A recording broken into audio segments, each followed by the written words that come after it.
নমস্কাৰ প্ৰিয় দৰ্শক স্বাগতম জনাইছো আইএনএ নিউজ আসামলৈ বিহুৰ পিছত গুৱাহাটীত নতুন অভিলেখ মনত ৰাখি থওক 5 আগষ্টৰ 2024ৰ এই সন্ধিয়াত গুৱাহাটীৰ ইতিহাসৰ আটাইতকৈ ভয়াবহ যানজঁট গুৱাহাটীৰ ৰাজপথত উটি গ'ল স্মাৰ্ট সিটিৰ অভাৰ স্মাৰ্ট সিটিৰ ৰঙীন সপোন হয় প্ৰিয় দৰ্শক মনত ৰাখি থওক 5 আগষ্ট 2024ৰ এই বিশেষ সন্ধিয়াত যি সন্ধিয়াত আহিছিল এজাক মুখলধাৰ বৰষুণ আৰু তাৰ পাছতেই এক অভাৰ স্মাৰ্ট সিটিৰ ৰঙীন সপোন ডুব গৈছিল সেই মুখলধাৰ বৰষুণৰ ফুটত 12 ঘণ্টীয়া যানজঁটেৰে গুৱাহাটীয়ে গঢ়িলে নতুন অভিলেখ হয় প্ৰিয় দৰ্শক 11,000 বিহু নাচনীৰ ৰেকৰ্ডৰ পাছত এইবাৰ 12 ঘণ্টীয়া ট্ৰেফিক জামৰ অভিলেখ গুৱাহাটী 12 ঘণ্টীয়া ট্ৰেফিক জামে অভিলেখ সৃষ্টি কৰিছে সোমবাৰে বিয়লি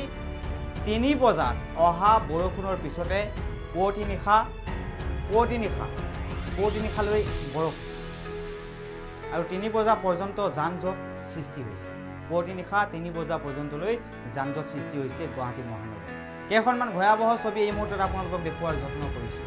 10 বছৰৰ পাছত গুৱাহাটী মহানগৰীত ভয়ংকৰ কৃত্ৰিম বান নিমিষতে মহাসাগৰত পৰিণত হ'ল গুৱাহাটী মহানগৰ ৰাজপথে সৃষ্টি হ'ল অভাৱনীয় পৰিস্থিতি স্তব্ধ হৈ পৰিল গুৱাহাটী মহানগৰীৰ স্বাভাৱিক জনজীৱন কৃত্ৰিম বানৰ বাবে স্তব্ধ হৈ পৰিল পথ মহানগৰবাসীৰ যোগাযোগ কৃত্ৰিম বানত দীৰ্ঘ সময় আবদ্ধ হৈ পৰিল স্কুল বাছকে ধৰি অসংখ্য যান বাহন কৃত্ৰিম বানৰ বাবে বিলাই বিপত্তি নোহোৱা হৈছে মহানগৰবাসীৰ কৃত্ৰিম বানেৰে একাকাৰ হৈ পৰিছে ৰাজপথ নলা নৰ্দমা আৰু ঘৰবাৰী গুৱাহাটী মহানগৰীৰ নিশাও ৰাজপথত আবদ্ধ হৈ পৰিছে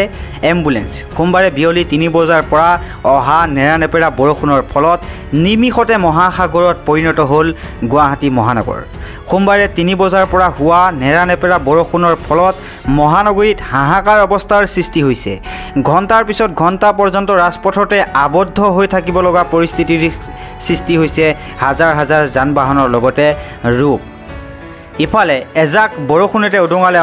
অন্তঃসাৰ শূন্য গুৱাহাটীৰ প্লেনিং এজাক বৰষুণতে উদঙালে গুৱাহাটী মহানগৰীক কৃত্ৰিম বান ৰোধ কৰাৰ মন্ত্ৰী অশোক সিংহলৰ দম্ভ এজাক বৰষুণতে ৰুক্মিণী গাঁও অনিল নগৰ নবীন নগৰৰ কৃত্ৰিম বানে জ্বলাকোলা হৈছে মহানগৰবাসীক কিয়নো এই অঞ্চলৰ পানী বোৱাই নিয়াৰ বাবে শিলখাকুত মহানগৰ প্ৰশাসনে চলাইছিল উচ্ছেদ অভিযান শিলখাকুত ভাঙি দিছিল প্ৰকাণ্ড অট্টালিকা কিন্তু সেয়া যেন সকলো ফুটুকাৰ ফেন হ'ল আনহাতে ছুপাৰ মাৰ্কেটৰ উৰণ সেতুৰ ফলত ৰাজপথত যানজঁট হ্ৰাস হ'ব বুলি ধাৰণা কৰা হৈছিল যদিও সেয়াও যেন অসাৰ পৰিপন্ন হ'ল কিয়নো ৰুক্মিণী গাঁও ডাউনটাউনত দৈনিক থাকে তীব্ৰ যানজঁট ৰুক্মিণী গাঁৱৰ পানীয়ে এই যানজঁটত অধিক যন্ত্ৰণাদায়ক কৰি তুলিছে সোমবাৰে শেষ নিশা পৰ্যন্ত যান বাহন আবদ্ধ হৈ থকাৰ বিপৰীতে পুৱাও পানী নকমাত একে যানজঁটেই দেখা গ'ল